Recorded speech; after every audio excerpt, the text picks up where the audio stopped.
the focal point of the origin of where this began has been this has been one of the main discussion points for Trump's administration like a month into this. Still, ask yourself how that makes sense that they somehow knew then. Seems like they had inside information, doesn't it? Well, they likely did. Or let's just say they did. And here's why. And let's be clear. Here's one reason why. There's a lot of reasons that we've already gone over about why everything that was happening in that Wuhan lab in regard to coronavirus in bats was being driven by the US government. This is basic and verifiable information. But what's interesting is certain people just don't want to put those things together, even though they're the most basic building blocks we can see. But as Raul writes, DARPA's man in Wuhan. Now, the opening subtitle reads, Michael Callahan's career. This is the individual we're talking about right here. Take a look, because I have a feeling his face is going to be popping up a bit. His career began in U.S. aid. Now, right off the bat, we need to remember that U.S. aid, I don't know why it shrinks when I highlight it. U.S. aid is just a vehicle for regime change. So with the National Endowment for Democracy, U.S. aid, these groups use they basically do what the CIA used to do in a clandestine fashion, right in the open, using foreign aid, using food and different things as tools, as leverage to insert U.S. foreign policy and their directives and their policies on foreign countries and the peoples underneath them, or governments, I should say, and the peoples underneath them. So realizing that as far back as you want to go, by the way, that's pretty damn clear. So that should say something in general right off the bat. But his career began in the U.S. aid and in the bioweapons labs of the former Soviet Union, advancing the agenda of the global bioweapons and pharmaceutical cartels. He would take what he learned there to execute a massive expansion of DARPA's biodefense portfolio, and today finds himself squarely in the center of the origins of the coronavirus pandemic. Now, we know that the biodefense agendas of this country, these are bioweapons. So says the creator of the Bioweapons Act, Dr. Francis Boyle. So says anybody honest enough to point out the reality and the contradiction of pretending to create vaccines for things that don't exist yet. It's clear. So anybody involved in these things, it needs to shade your opinion of them in a certain way. That's my take. Now, there's a lot in this article about history in regard to this person, Michael Callahan, in his history in this country, and dating all the way back to, I forget the date where we started discussing his history, but I'm going to jump past most of this that I really hope that you will take the time to read, because I wanted this, to avoid being a 4-hour show, I want to jump right to the point here in regard to the ties to Wuhan and how I think this connects back to the origin. But all of this is incredibly relevant for you to read. Now, this says, as was the case for several individuals within a certain tight-knit group within infectious disease and biological weapons circles, 9/11 and the subsequent anthrax attacks changed the course of Callahan's career. And this is interesting to think about in regard to the people we've already discussed. You know, the Cadlecs, these kind of individuals that are tied, and I mean, Jerome Hauer, crazy obvious ties to 9/11, the anthrax and all this stuff. 9/11 and this bio focus after this created these people, in essence. Now it says, spurring his meteoric rise in both the public and the private sectors. Robert Danzig, whose name should be familiar, Clinton's Secretary of the Navy, credited Callahan with being, quote, extremely good at connecting the military environment with mainstream public health. All right, because that's what all Americans want, right? Clearly, this is what we're seeing today. It's very interesting. Now, it says, in 2017, the U.S. Department of Defense awarded a $6.5 million contract to the company called EcoHealth Alliance. Now, we've talked about them quite a bit.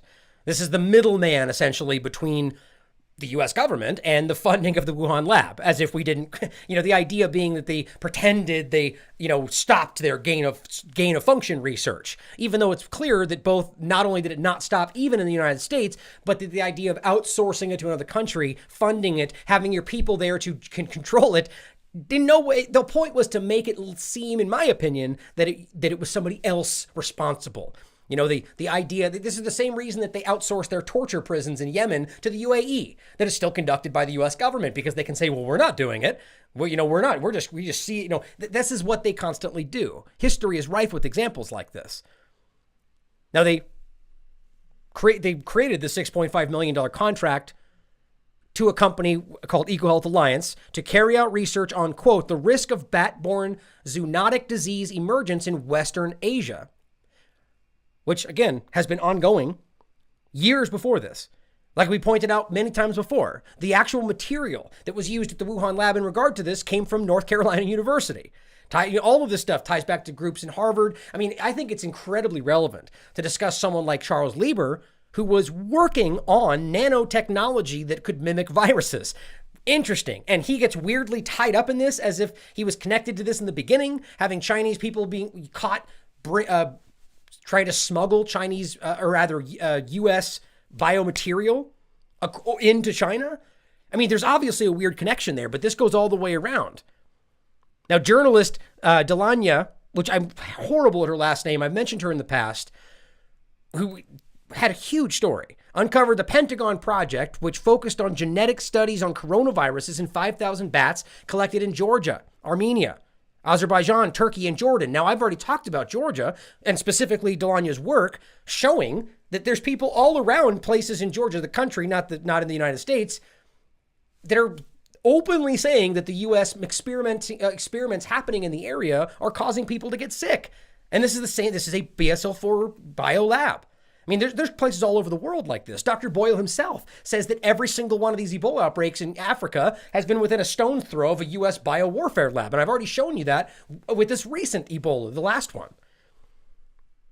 But says that she also detailed the multiple covert activities being carried out by the U.S. government, such as American diplomats trafficking in blood and pathogens, which is a really interesting story that I hope you'll look into more, which shouldn't surprise you at all. This was, as they said, for a secret military program, as well as an instance in which a breakout of hemorrhagic fever in the area immediately surrounding the center was traced back to experiments being carried out by the Pentagon scientists on tropical mosquitoes and ticks. How many times do we need to see that before we start to realize who the culprit is here? That's not to say that other governments aren't doing the same things, but I can't see another government that had 3 leaks or 1 leak every 3 days for 7 years straight. Now, I keep saying that, and I hope you guys will look at it, because I've shown it, I think, 3 times on this show.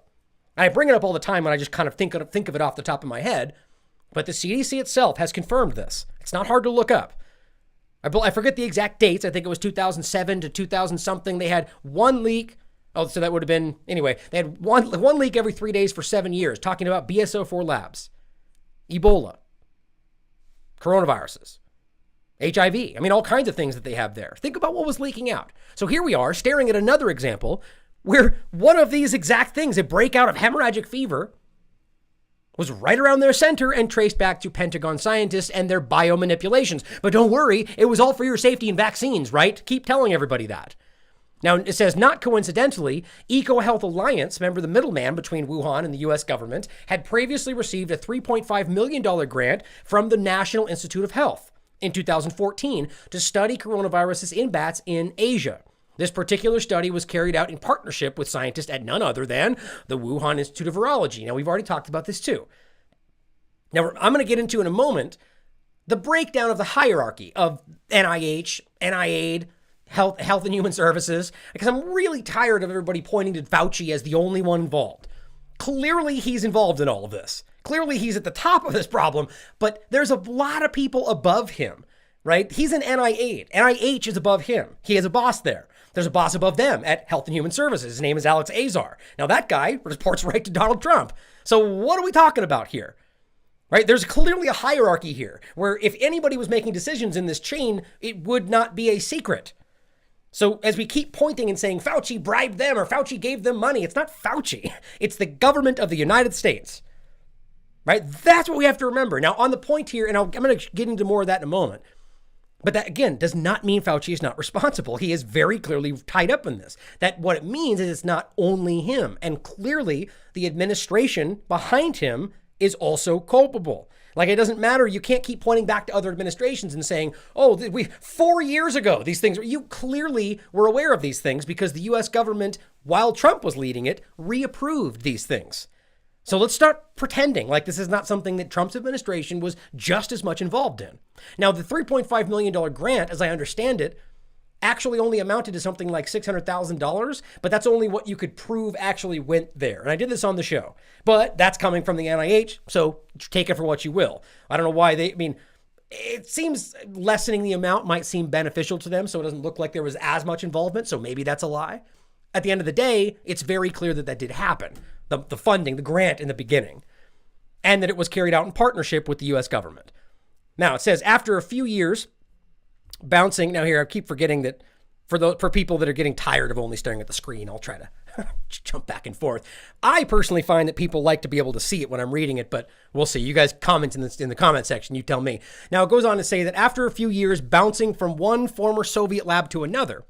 Now, also remember that the idea of the Soviet labs and where, I mean, in every sense throughout history, the U.S. government, I've went over this before, has kind of grabbed the worst of the people they say they're fighting and taken it into their own. Whether it's the Nazi scientists in regard to Project Paperclip or Dr. Ishii and his biowarfare manipulations from Japan, it's the same kind of thing. The same thing happened after the Soviet Union, and it's weird that we can't recognize what that shows us. These people are capitalizing on the things that they pointed to justify overthrowing countries. Does that mean, I mean, that shows you clearly that it wasn't even about the thing they were trying to get you morally worked up about. Oh, it's so evil, they're doing this thing that we're then going to use later. Ha ha ha, right? I mean, it's clear that they didn't really care. They cared to make you feel morally outraged. Because at the end of the day, I like to believe that American people are good. I mean, why would our government go to such great lengths to pretend that it's good? If it wasn't for the people wanting it to be good, right? That's something that Caitlin Johnstone pointed out a while back, and it made sense to me. I think Americans genuinely want that, and that's why they're constantly pretending to be that. But, as it says, Michael Callahan, after the bouncing from Soviet labs, would return to the United States with a head full of new ideas and a brand new job at the Pentagon's Defense Advanced Research Projects Agency, DARPA, where he could put it all to use as director of the agency's biodefense therapeutics portfolio. Now, it says, in the space of just 7 years, from 2005 to 2012, Callahan would expand DARPA's biodefense portfolio from $61 million to $260 million per year and launch 8 programs that would generate 9 investigational new drugs, or INDs, and 3 new drug applications with products in market, including, this is the important part, an injectable fungal treatment. Oh, excuse me, that's the next part, the important part. That's important because, as you can see, it's interesting.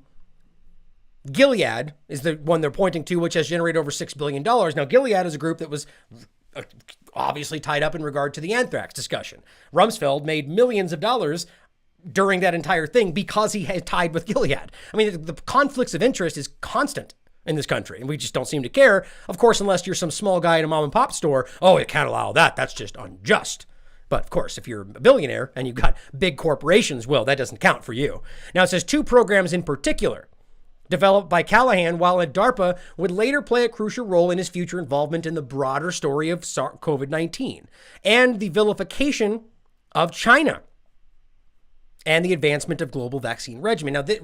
Now, this is where it gets interesting. And this is what you find out, that the origin story ties back to usual suspects. People that work with DARPA or USA or are funded by them. So that doesn't necessarily mean, even at the surface level, that they were paid to lie. But that has to be an honest question. I mean, even when I started out today, before I even started, somebody in the chat was saying, you're a Chinese shill, which is just outrageous. I mean, the point is, before I even talk about it, by the way, so that means they don't even care about the information. If anyone anywhere is saying Wuhan didn't start the war, then you're just a shill. That's called a lack of intelligence, right? You're choosing to believe in something because you want to, not because it's actually verified, right? That's what children do. Now, in this case, we're staring at evidence. Doesn't mean we know it started in Wuhan. Doesn't mean we know it started in the United States or anywhere else. It means that at the end of the day, we see evidence showing that there are clear financial ties back to the U.S. government, to the very people who started the narrative. That has to be considered. And if you think that's being a shill, well, then you go back to your echo chambers, because you're never going to find any truth if you're not willing to consider things that you don't want to look at. I mean, we all have people that we believe in. We all have people that we want to trust. At the end of the day, you still have to be open to things that may paint them in a bad color. If you're not, well, then you're never going to be open to truth. Now, it says the accelerated manufacture of pharmaceuticals, the program, was created by Michael Callahan in 2006, barely a year after he first came on board as DARPA's portfolio manager. Its purpose was to find technologies that could, quote, radically accelerate the manufacturing of protein vaccines and protein-based therapeutics. 2006. With the goal of revolutionizing protein therapeutics and vaccine manufacture through the private sector. Now, again, notice something that we're now seeing justified by COVID-19 that they were trying to do long before that. Now, as I keep saying, any number of these things, whether it's the AI plan or the things that they had before that they're now justifying with COVID-19, one of them anywhere could just be coincidence, right? I mean, we could argue, well, sure, they've been trying to better vaccines or make them safer, blah, blah, blah, for a long time, sure. But when you add them together, think about that. When you add them together and you got 15, 20 different things now that were all being pushed before, and we're all being pushed under different guises. And now suddenly we're not being sold as, oh, well, now we can use it for COVID. No, we're being sold as this is for COVID-19. And if you don't even care to look, they're telling you it was made for COVID-19. That is the illusion. That's what we're staring at. Now it says this is from 2007 to 2009. The seminal 180-page report that resulted from 2-year deep dive into the U.S. government procurement and manufacturing methods for medical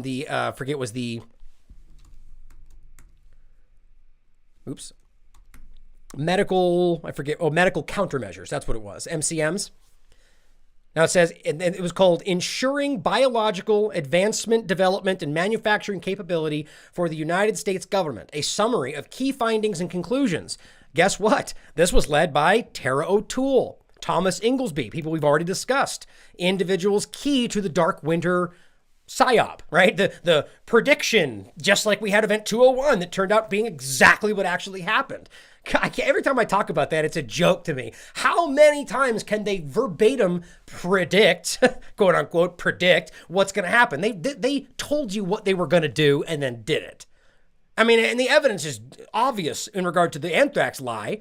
They even tried to frame Iraq. They didn't work. Then it was traced back to Fort Detrick, and they passed it off on somebody who was innocent. You know, I mean, this whole thing is clear. Constantly ties back to the usual suspects. But it's led to the establishment of an entrenched biotech mafia in the halls of government. Big surprise. Now, it says here that in 2005, just as he was getting ready to decorate his new office at DARPA, Michael Callahan testified before Congress with Ken Albiek. Callahan concluded with a chilling statement that summarizes the general sentiments shared by many in his circle. Get this. This is what he said. The dark science of biological weapon design and manufacture parallels that of the health sciences and the cross-mixed disciplines of modern technology. Potential advances in biological weapon lethality will, in part, be the byproduct of peaceful scientific progress. So, until the time when there are no more terrorists, always, right? That is always this lofty idea that we're somehow going to eliminate people who want to kill other people. Like, that's just the stupidest thing you can ever say. You're never going to eliminate terrorism. It's just ridiculous. It's the same reason you're never going to eliminate fear or danger. These things are omnipresent. There's always going to be people, including people like the U.S. government, who will use people like those terrorists to justify their actions. Even aside from that, there will always be people that just want to act out against people that are suppressing them. There will always be that. So, until that thing that will never actually happen, the U.S. government and the American people will depend on the scientific leaders in their fields to identify any potential dark side aspect to every achievement. Of course, when they don't speak up about DARPA and their own things, well, then you can trust that they're perfectly safe, right? I mean, this is the fake reality they're building for you. Now, it says Callahan would receive DARPA's highest commendations. Self-fulfilling prophecy. Prophecy, which is actually what it's called, was another program created by Callahan at DARPA. Now, this prophecy is where this is where it gets really tying in with some of the other things we talked about. Now, it says in layman's terms, the program proposed that, quote, viral mutations and outbreaks could be predicted in advance to more rapidly counter the unknown disease with preemptive drug and vaccine development. Weird how that's exactly what we're talking about now. And this is being justified by COVID-19, medical pre-crime.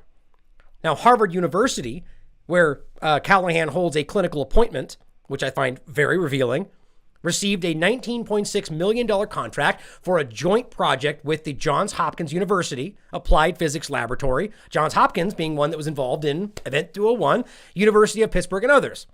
Now, King, I'm not even trying to pronounce his name there. This is interesting. Now, it says another institution with close ties to Callahan obtaining generous funding through the DARPA Prophecy Program was this King Chulalongkorn Memorial Hospital in Thailand, which houses the medical university where Callahan is a visiting professor.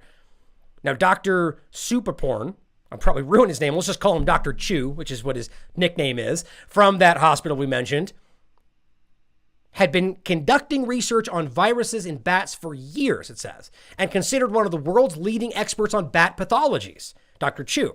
I mean, if you can see it, it's a very interesting name. Watcher Palu Sadi. I was probably horribly ruining his name, so Dr. Chu it is.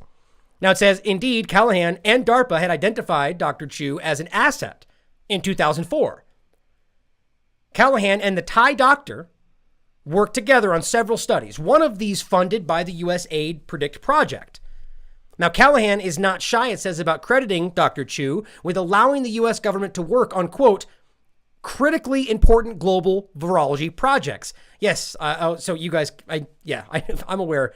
I had it off, going back and forth, guys. Thanks in the chat.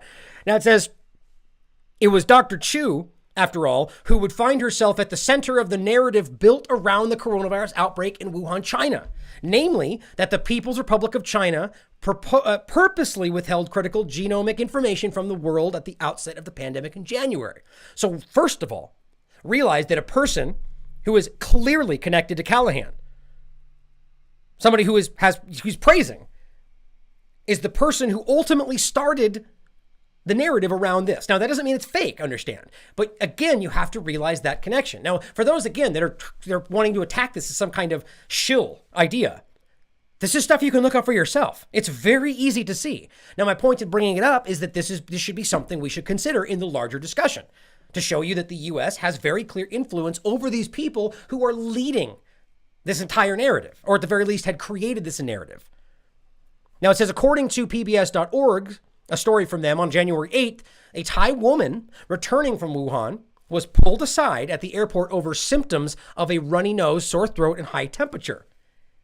Dr. Chu's team discovered that the woman was infected with a new coronavirus.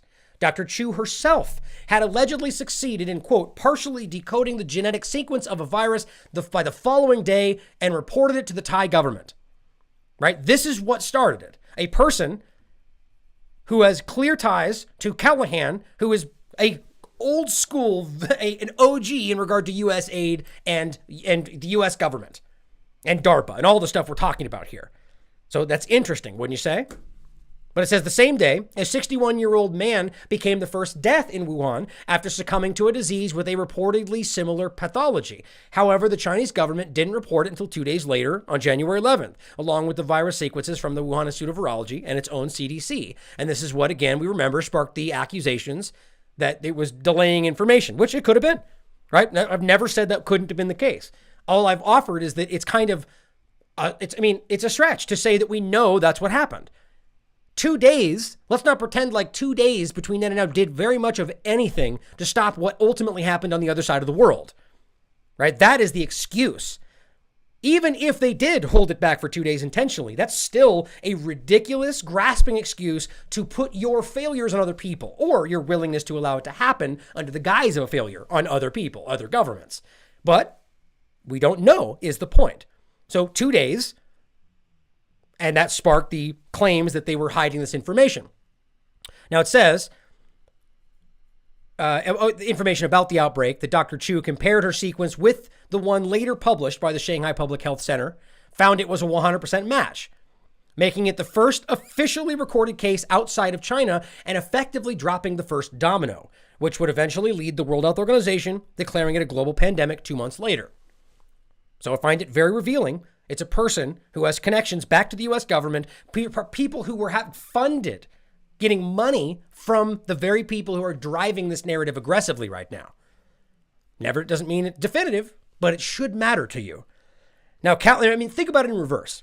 right? You show even, I mean, look at the money from Fauci over to Wuhan, right? Something that is not specifically Fauci alone, something that's coming from years before into Trump's administration, something that is very actually common around, like I keep showing you, there's other right now labs in China that are still getting funding from the NIH right now, but we're pretending like that's not as alarming because that's just not the point. They want to keep their experiments going, but they want you to think it was China in this one location. I lost my point. Now it says Callahan himself had been stoking the fires about China's caginess regarding its... that was my point. That you flip it around, right? You flip it around. Think about the argument, right? If you had somebody who was being funded by the Chinese government, which, by the way, you have examples of, that is enough for them to point out and scream about and say, look, this person's working for this. But if it happens in the reverse, well, then I'm a Chinese shill for pointing it out. That is inconsistent. That's intellectually dishonest. Now, Callahan himself had been stoking the fires about China's caginess regarding its lack of enthusiasm for scientific collaboration with the West as far back as 2018. Okay, so think about how relevant that is. Here's what he said in 2018. Jeopardizing the U.S. access to foreign pathogens and therapies to counter them, declared Callahan over reports that Chinese officials had concealed lab samples of H7N9, which he argued undermines our nation's ability to protect against infections which can spread globally within days. So ask yourself this. If in 2018, during Trump's administration, that they were openly saying, look, they're hiding things, and then continued to fund the research in China. That to me that's inconsistent at the very least. That to me suggests laying the groundwork or setting the stage for something you're going to achieve later. If you were concerned about them not hiding things, why would you in that very year continue your research with the very same people? Certainly something we should be asking, don't you think? Now it says a man with Callahan's background never quite leaves the government. As he himself admitted in his alumni profile, I still have federal responsibilities to the White House, he says, for pandemic preparedness and exotic disease outbreaks. That's in 2013, which will continue for the near future. Now it says Dennis Carroll, a former USA Director of Emerging Threats Division, who had led the U.S. response to the avian influenza in 2005, would go on to create the PREDICT program, which was designed to predict viruses before they happen, which partnered with a nonprofit called EcoHealth Alliance to carry out its 9-year effort to catalog hundreds of thousands of biological samples, quote, including over 10,000 bats. The aforementioned PREDICT funded 2015 study on diversity of coronavirus in bats by Dr. Chu and Callahan also included Peter Daszak, president of EcoHealth Alliance, among its participants. This is 2015.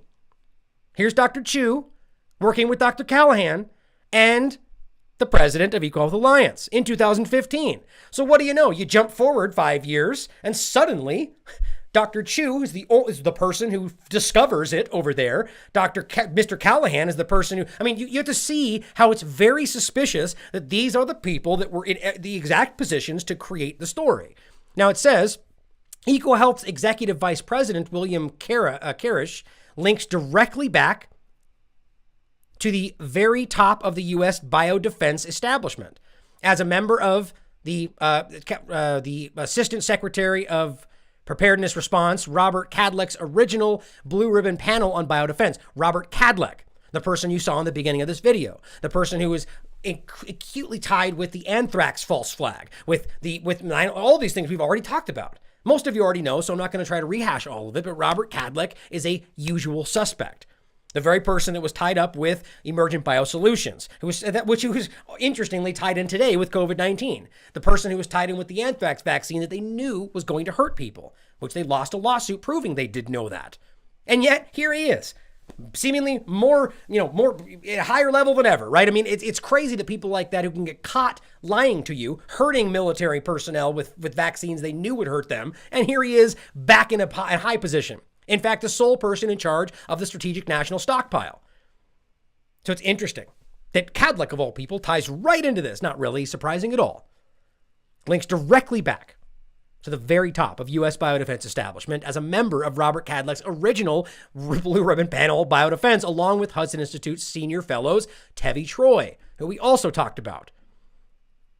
And of course, Scooter Libby as well, whose pivotal roles has been detailed in the Engineering Contagion series, which you can find in The Last American Vagabond and goes through all this stuff. EcoHealth Alliance is listed as a partner of the Wuhan Institute of Virology on archive pages and its website, and was mentioned as one of the Institute's strategic partners, which shouldn't be surprising if you've already been following the story, because they're the middleman. But to see how they are connected back to the same people, you can see how them being involved in Wuhan, at the very least, is another connection to clear influence from the U.S. government and the people like Callahan or any of the other people we're mentioning. Now, it says the relationship between the Wuhan Institute of Virology and the American biodefense establishment was advanced by EcoHealth Alliance policy advisor David R. Franz, former commander at the U.S. Bioweapons Lab, Fort Detrick. Let me say that again. The relationship between the Wuhan Institute of Virology and the American biodefense establishment was advanced by EcoHealth Alliance policy advisor David Franz, who was a former commander at the Fort Detrick Bioweapons Lab. I don't know how many connections we need to tie back to see, at the very least, a questionable scenario going on here.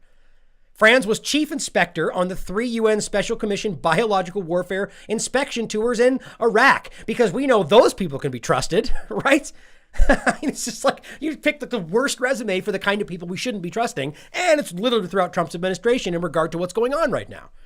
It says, which included a young Robert Kadlec as a member of the team on the ground, and currently advises Robert Kadlec right now as a member of the Health and Human Services National Science Advisory Board for Biosecurity.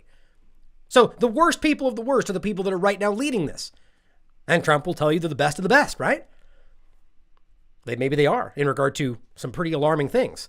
Now, it says a renowned bat coronavirus researcher at the Wuhan Institute of Virology, who we've all heard about, Shi Zhengli, also known as Batwoman, was not only the first scientist to associate the novel coronavirus with bats, but was also the original source of the claim that the virus had escaped from the Institute of Virology.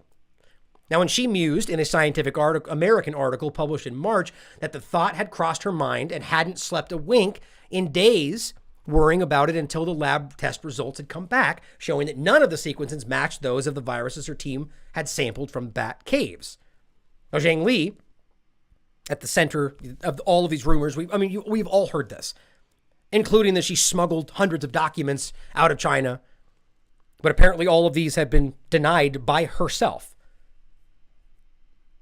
But what's interesting is this, like the Dr. Chu we've talked about, with obvious ties back to people in the U.S. government, Dr. Zhang Li has also worked with EcoHealth Alliance Peter Daszak, the other person involved with these are the 3 people we've just pointed to.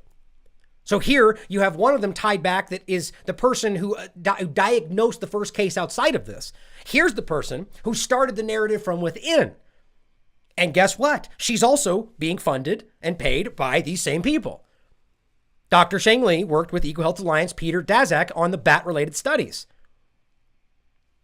As far back as 2005, Daszak and Zhang Li were conducting research on SARS-like coronaviruses in bats. Right? This is being funded and driven by the U.S. government. Several predict-funded studies on SARS-like coronaviruses and swine flu count with both Zhang Li and Daszak's contributions. Perhaps the most noteworthy of these is a 2015 Predict and NIH-funded study that she co-authored entitled, as you might remember, A SARS-like cluster of circulating bat coronaviruses shows potential for human emergence. As that's being touted as the proof that China did it, you scratch barely past the surface and you find out, oh, wait a minute. That's being funded by a U.S.-created program with U.S.-created DARPA and USAID-tied people who are clearly, the funding and the directives come directly from the U.S. government.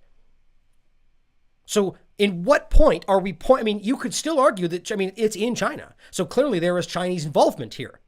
But how in the world can you omit this entire part of the story? I'll tell you how. When you're trying to create a false narrative, when you're trying to deflect from people who are involved.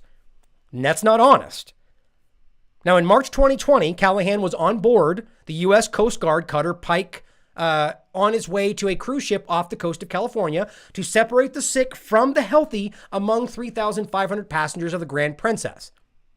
So in March, he was on his way out to the Grand Princess. Just think of the timing. In a few days, the World Health Organization would officially declare the coronavirus to be a global pandemic and spur the lurch into the new normal, where quarantines and masks and hand sanitizer would be peddled as unquestionable realities.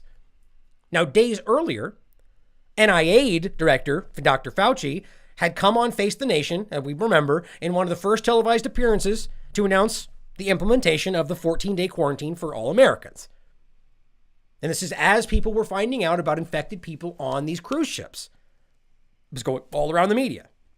Now, the State Department would issue a travel warning specifically for cruise ship passengers on March 8th, barely 3 days before the World Health Organization's official pandemic declaration. Now, here's what I find interesting.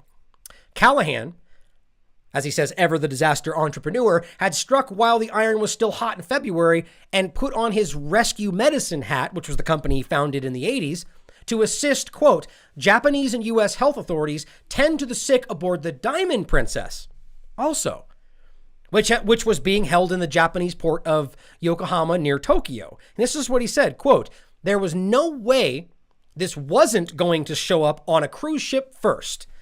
This is Callahan speaking to the Miami Herald. He says, quote, cruise ships are the canary for disease outbreak that reveals these diseases on a grand scale. Now, I know we've had these in the past, but can you remember on the, what's swine flu, MERS, SARS, did they all begin on cruise ships? I don't remember that. I find it incredibly interesting that this person who seems to say that they start there was somebody who went to look at both of these ships during this time period. That's just an interesting point. Now, it says it appears that Dr. Callahan did not need the cruise ships to alert him about the nature or scale of the problem. That seems interesting. Already by January 4th, 2020, 4 days before his esteemed colleague in Thailand, Dr. Chu, had run the genomic data and come up with a partial sequence, and a full match had been determined after China and the Wuhan Institute of Virology had released their sequences. Callahan had phoned his old friend, Dr. Malone in New York, with a possible treatment for an as of yet unknown disease, because that makes sense, during a cheap raw material ingredient that could represent a windfall should it work. Now, this is a part in the beginning that we didn't really get into, but it's about something that he clearly was invested in. And the point being, I don't necessarily mean financially, just, invested in general in work. And the point is that he's calling about this in regard to something that he's invested in to push before we were supposed to know about what was going on.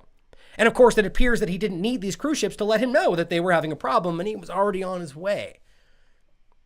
I find that to be incredibly suspicious. Obviously. But the point that he's then reaching out to say, hey, maybe this will work for the thing that we don't know about yet. Seems like he kind of knew before he was supposed to. Now, it says in March, Robert Cadleck wrote to Northwell's executive vice president of research, encouraging him to drop a contract proposal and a budget for this Pepsid trial. It's called Pepsid, or a different name for the drug was what he was pushing. This is in regard to Callahan. The proposal came back, was about $20.75 million short of what Dr. Malone, the group involved with this, would be getting the actual contract, but what they apparently wanted. Now it says, quote, we stepped in to do it on behalf of Northwell, which knows nothing about the federal contracting, according to Malone. But it seems that Callahan's Pepsid brainstorm, as they said, ruffled a few feathers at HHS. Former BARDA director Rick Bright, as you may remember, the one that spoke out about this in the beginning, cited this whole Pepsid fiasco, the fact that he was pushing this as the prime example for how Cadleck was inviting violations of federal procurement law in the March 5th complaint. So at even people within this, regardless of how you view Bright in this whole thing, were pointing out that this was weird or wrong. Maybe not saying that, look, he knew before he should, but the fact that this was just dishonest. But no matter how you look at this, whether you're talking about them, him apparently knowing about things before he should and proposing a drug before he knew it was supposed to be happening in regard to these ships and helping them before they were supposed to be sick, or the fact that all of these people tie back to every single key point in the narrative so far. Funding from the U.S. government goes to each one of the people involved in creating the narrative about Wuhan. None of those things should necessarily be a slam dunk by themselves, but when all together, there's no way you can ignore that. There's no way, if you're honest, you can pretend that the U.S. government having funding to each of the people involved in creating the narrative is somehow normal, or at the very least doesn't create a possible conflict of interest in regard to telling the truth. Again, I hope you will circle back and read this whole article for yourself. because there's a lot more in the beginning that gets into the history of this person beforehand. But the whole point of this is to show you that the story that we're being force-fed just doesn't make sense because there's not enough to back it up. But then when you find out that all the people that are pushing that narrative based on statements with no real verification are being paid by the U.S. government, well, then you have to ask yourself a hard question.